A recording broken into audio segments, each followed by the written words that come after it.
En Blanco Quintas ofrecemos nuestros productos y servicios tanto a particulares como a profesionales. Trabajamos con las mejores calidades en cuartos de baño y materiales de construcción. Asesoramiento personalizado y financiación sin intereses. Blanco Quintas, profesionales a su servicio.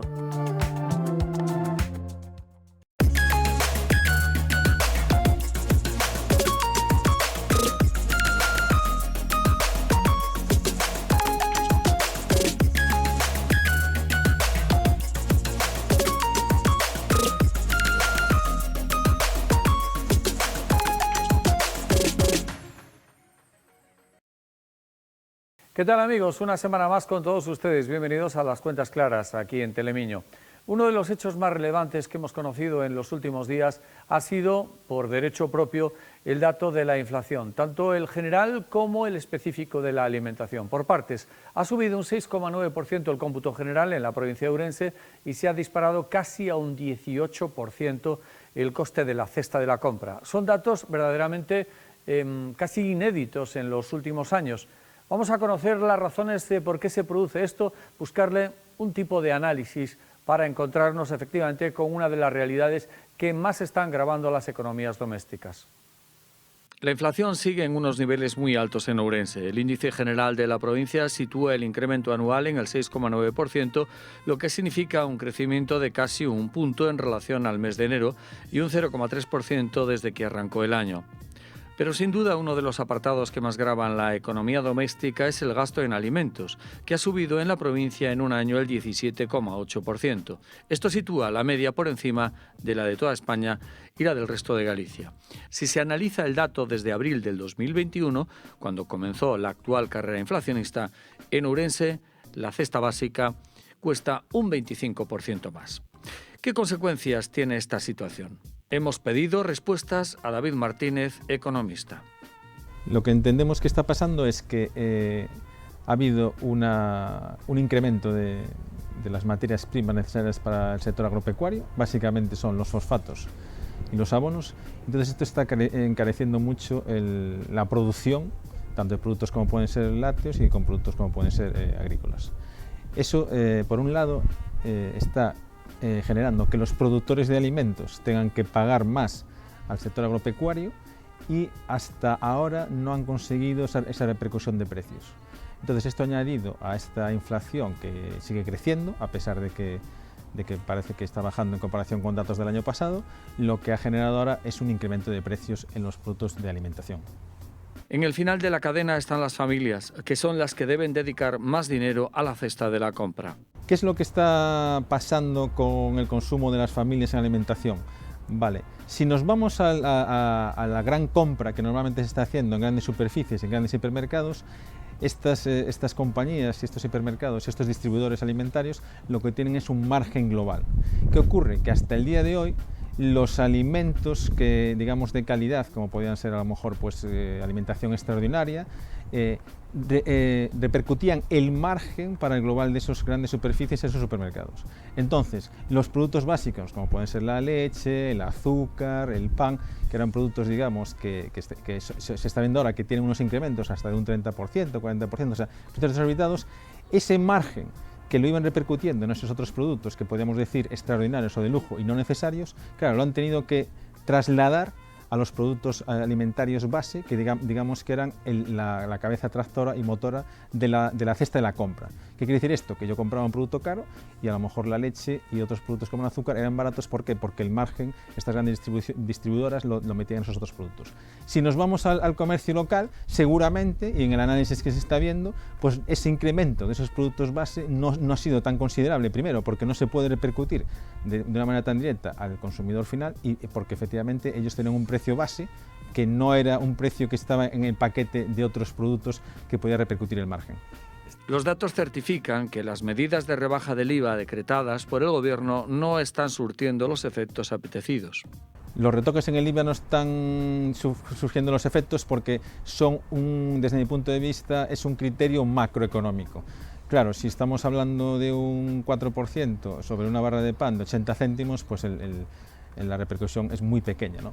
Y luego lo que sí que se ha visto, que es un efecto que ahora se está notando y el consumidor final ya lo está percibiendo, es que A lo mejor no ha habido ese incremento de precios, pero sí que ha habido una reducción que no somos conscientes, pues a lo mejor en la cantidad del producto, o en el tamaño del producto, o en el peso del producto. Si analizásemos a lo mejor precios de una temporada anterior, veríamos que a lo mejor el precio se mantenía, pero sí que había habido un crecimiento del precio en cuanto a la cantidad o la calidad del producto, ¿no? David Martínez también alude a la extensión de la pobreza alimenticia. Al final lo que estamos viendo es que los que aventurábamos, entre comillas, o podíamos predecir que iba a haber una crisis financiera y que se nos negaba que no iba a ocurrir como en el 2008, lo estamos viendo ahora ya, lo que ha ocurrido en estos días con el banco estadounidense, ¿no?, del Silicon Valley. ¿Qué pasa? Que al final sí que hay una crisis financiera. ¿Y por qué va a haber esta crisis financiera previsiblemente también en Europa? Esperemos que no. ¿Y por qué la va a haber? Por lo que te comentaba, porque el ciclo económico y monetario que hemos hablado muchas veces a lo largo de otros programas no se está reestructurando o reorganizando. Entonces la familia ha cambiado el concepto de consumo, ha cambiado el concepto de prioridades y tiene como un fin muy importante el ahorro debido a la incertidumbre. Si partimos de la base que en 2 años en Orense se ha ahorrado 1.000 millones de euros, lo cual es una cantidad bastante considerable, cuando veníamos a lo mejor del año 19 de 8.000 y ahora estamos en 9.000 millones, quiere decir eso que hay una incertidumbre.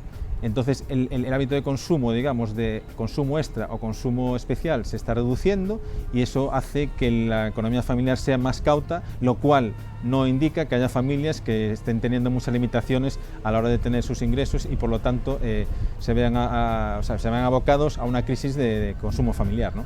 Otro factor a tener en cuenta es el número de consumidores de alimentos en el mundo, que está creciendo de forma exponencial. En el mundo ahora somos 8.000 millones de población.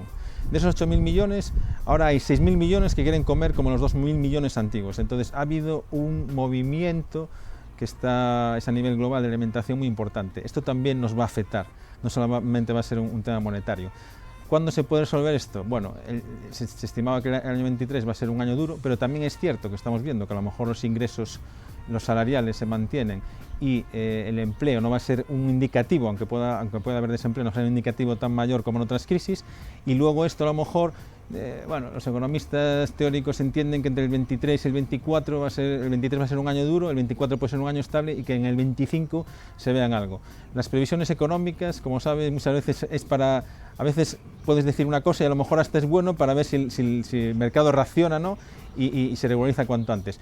Pero hay un tema muy importante que salía recientemente en los estudios, que estamos todavía en poder adquisitivo de compra en España igual que hace 17 o 20 años. Por lo tanto, quiere decir que la economía se ha mantenido en un encefalograma plano y realmente lo que tiene que surgir ahora es un crecimiento. Como decíamos antes, tiene que haber una estructura económica. Si el dinero no se mueve, hasta que el dinero se empieza a mover en condiciones normales y se quite esa incertidumbre, nos va a costar establecer datos de prepandemia.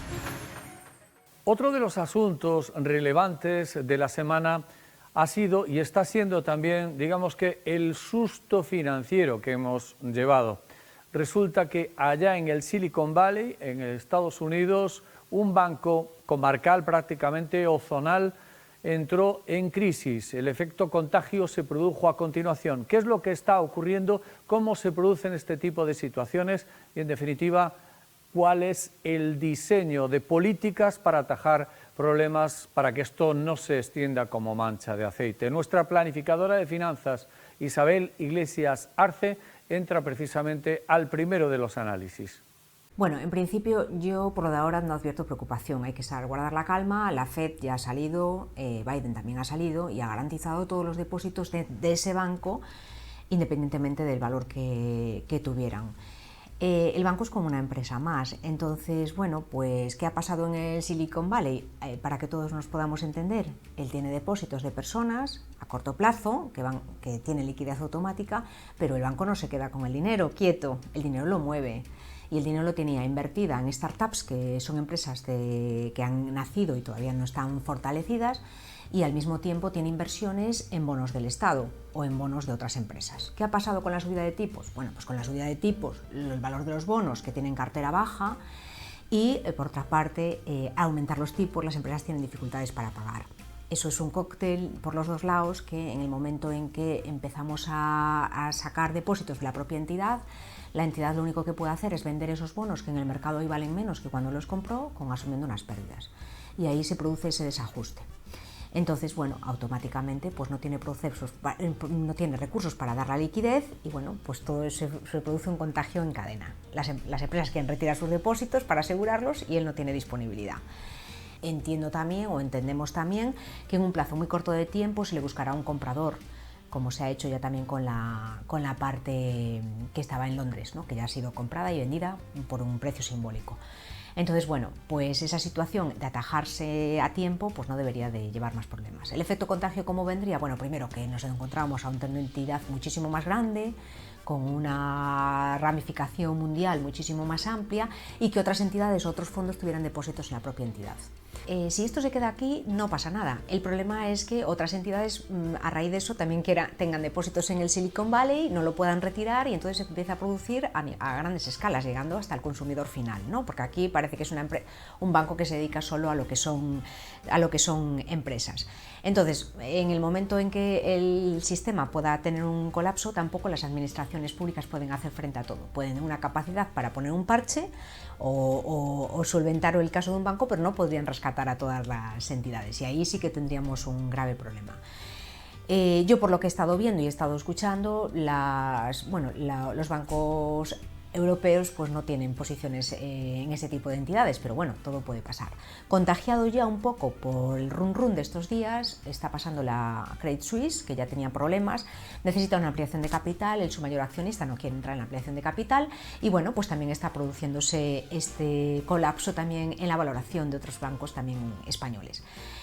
Esperemos y creo finalmente que sea una situación momentánea, ¿no? Porque no va a tener un efecto real sobre la economía y en principio esto nos haría suponer que posiblemente los bancos centrales tengan que un poco reducir su marcha de subidas de tipos de interés y relajar un poco más los tipos, no seguir en el sistema de tipos que llevaban hasta ahora. No sabemos si esta crisis financiera tiene siquiera ciertos parecidos a los que hemos padecido durante muchos años, por cierto, a partir del 2008 con la caída de muchos bancos y la reorganización del sistema financiero. Sobre este asunto opina Isabel Iglesias. En aquel momento el colapso se produjo, la caída de Lehman Brothers fue porque bueno, lo que se vendían eran paquetes de hipotecas que estaban impagadas, que estaban valoradas por unos precios muy superiores a los que verdaderamente tenían esos bienes en el mercado. Bueno, el sistema es completamente distinto y el problema es completamente distinto. Y hablar de Lehman Brothers y compararlo con el Silicon Valley también no tiene nada que ver. Entonces, bueno, pues yo creo que si efectivamente Biden apuesta por garantizar a todos los depósitos, y así ha sido y así ha salido ya para atajar un poco el problema, la Fed relaja un poco la subida de tipos amparado en esta situación, pues yo creo que nos podría quedar todo en un susto. Veremos a ver qué pasa en las próximas semanas. Yo por lo de ahora advierto a todo el mundo que tenemos que guardar calma y que, bueno, que salvo que tuvieras tú una inversión hecha en el banco, en el Silicon Valley, pues no deberíamos de estar preocupados. El Fondo de Garantía de Depósitos es una cantidad que todos los bancos anualmente ponen en manos del Banco Central Europeo o Banco Central de cada uno de sus países, y lo que viene es a garantizar los depósitos de las pequeñas inversores que tengan en esos bancos. En España, bueno, ya hace años se subió la cuantía y ahora en España están garantizados por el Fondo de Garantía de Depósitos 100.000 euros por titular y por entidad. Es decir, que si tenemos una cuenta o un depósito, cuenta o depósito, eso sí que es importante, de una cuantía hasta 100.000 euros por cada uno de los titulares que tenga la cuenta, pues no deberíamos de tener ningún problema porque siempre estaríamos bajo el paraguas del Fondo de Garantía de Depósitos. Ahora bien, ¿el Fondo de Garantía de Depósitos es ilimitado? No. Si el colapso se produjera en todas las entidades financieras en España, no habría fondo monetario ni entidad pública que pudiera asumir todo eso. Entonces siempre un cierto riesgo, como yo digo, existe en todo. Amigos, hacemos un pequeño alto para la publicidad. Nos vemos de inmediato en la segunda parte.